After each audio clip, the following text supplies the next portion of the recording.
Okay, dahil trigo tayo ngayon, so sine of a 2 by 2 matrix. So babalikan natin yung square root with formula, no? So ngayon, sine of a 2 by 2 matrix. So dito, sine of yung individual values nun, yung diagonals. Kukunin mo yung sine nung diagonal niya.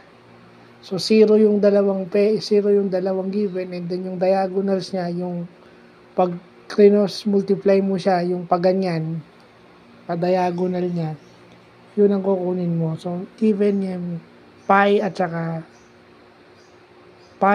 pi over 2. So ang values nun is 0 at saka 1. So 0, 0, tsaka 0, 1. Okay?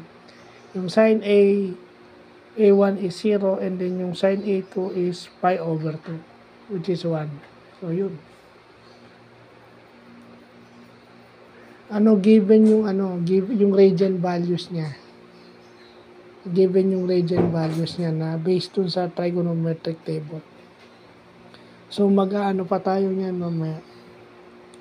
So yun lang po.